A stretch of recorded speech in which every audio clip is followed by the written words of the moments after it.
Wesley, naquele tempo, houve um casamento em Caná da Galileia. A mãe de Jesus estava presente. Também Jesus e seus discípulos tinham sido convidados para o casamento. Como o vinho veio a faltar, a mãe disse a Jesus: eles não têm mais vinho. Jesus respondeu-lhe: mulher, por que dizes isto a mim? A minha hora ainda não chegou. Sua mãe disse aos que estavam servindo: fazei o que ele vos disser. Estavam 6 talhas de pedra colocadas aí para a purificação dos judeus, costumavam fazer. Em cada uma delas cabiam mais ou menos 100 litros. Jesus disse aos que estavam servindo: enchei as talhas de água. Encheram-nas até a boca. Jesus disse: agora tirai e levai ao mestre-sala. E eles levaram. O mestre-sala experimentou a água que se tinha transformado em vinho e disse: todo mundo serve primeiro o vinho melhor, e quando os convidados já estão embriagados, serve o vinho menos bom. Mas tu guardaste o vinho melhor até agora. Esse foi o início dos sinais de Jesus. Ele realizou em Caná da Galileia e manifestou sua glória, e seus discípulos creram nele.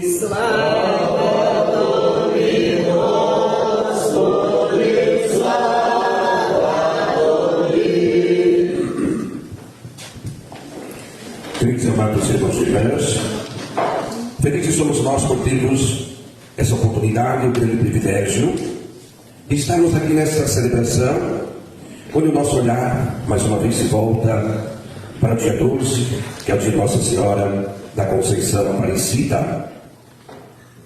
Nós vimos que grandes romarias, elas vêm de todo mundo, de todo lado. É muito especial o povo devoto, o nosso povo querido, o povo brasileiro, onde homens e mulheres de fé se põem a caminho há dias, mesmo tendo seus pés feridos, algo as move.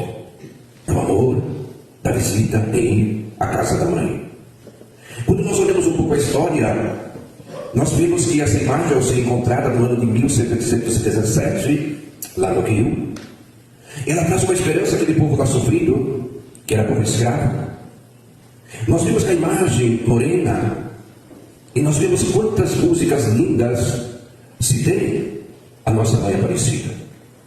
Nós também vemos que quando foi proclamado o padroeiro do Brasil, de modo oficial, no ano de 1930, pelo Papa Pio XI, nós vimos um novo marco da história da nossa comunidade cristã. Nós temos no Brasil sempre uma referência. E a esse título, a essa imagem, não somente grandes catedrais são construídas, mas igrejas simples edificadas com a mesma finalidade, onde o reconhecimento dos filhos e filhas cristãos, eles reconhecem e têm ela como padroeira e como mãe também. Nós vimos que quando se fala de mãe Aparecida, nós também recordamos tantos outros nomes que a mesma mãe de Jesus ela tem. É uma diversidade de acontecimentos, mas todos eles têm uma finalidade, para que por intermédio da mãe se chegue ao filho. E hoje, de modo brilhante, nós vemos que a presença naquilo que vem a ser uma celebração de um casamento, nós vemos que Jesus não por acaso, ele inicia fazendo um milagre dessa transformação de água em vinho. Nós vemos Caná da Galileia, a presença de muita gente, e a falta de vinho era motivo de vergonha, significava talvez pobreza. O que iriam falar? Chamou os convidados, mas não se preparou o suficiente. E assim nós percebemos que diante daquilo que pode ser uma decepção, nós vemos alguém que sempre está à frente. E ela, como mãe, ela teve essa capacidade de perceber o que iria acontecer. Essa intercessão, chegar e pedir para o filho. Nós vemos talvez, quando interpretamos de forma errônea, quando o próprio filho se volta para a mãe dizendo: mulher, o que eu tenho a ver com isso? A minha hora ainda não chegou. Mas nós vemos também a confiança da mãe, quando diz: fazei tudo o que ele vos disser. É um sentimento de reconhecimento que o filho, ele sempre ouve a mãe. E Jesus, não por acaso, vendo aquilo que está acontecendo, ele demonstra o seu poder, aquilo que estava escondido se é revelado na sua pessoa. E nós vemos que aquilo que seria preocupação se torna fortuna. Algo delicioso acontece porque o melhor vinho, a partir daquele momento, é apresentado e a alegria assim continua. E nós vemos a reclamação daquele que diz: ora, esse vinho bom deveria ser servido no início, não agora. Aqui o nosso costume é o contrário, e vocês seguraram este vinho até agora. Mesmo ele não sabendo, mas aquilo foi um gesto assim de reconhecer. E também nos ensina que na presença de Cristo, onde existe aquilo que é fartura, onde existe a graça abundante, tudo se transforma, se torna motivo de alegria, mas também de confiança nossa nele. Vemos também que no dia 1º, nós celebrávamos Pokrov, Nossa Senhora do Patrocínio. E ali nós também vemos que existe a palavra que em ucraniano Pokrov significa cobrir. Nós, como filhos, temos um olhar delicado para a mãe, porque nós sabemos que esse Pokrov, essa cobertura, é de um olhar sagrado, atento, de uma mãe que cuida dos seus filhos. Primeiro, para que a gente não se perca dos caminhos que levam ao seu pai. Então, quando nós olhamos Pokrov, significa cobertura de graças, olhar atento, para que a gente não se perca na fé, não tire o olhar principal, ao qual a própria mãe, ela conduz, todos nós, que é seu filho.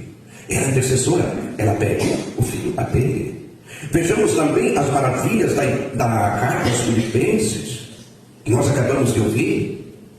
Que mistério, que resumo magnífico, quando nós vemos que se descreve que Jesus, sendo da condição divina, ele humilhou-se, tornando-se humano, um de nós, assumiu as nossas dores, as nossas fraquezas, e ainda mais nós vemos, ele deixou de ser divino para tornar-se humano, humilhou-se ainda mais, de uma forma obediente, e até a morte, e se descreve a morte de cruz.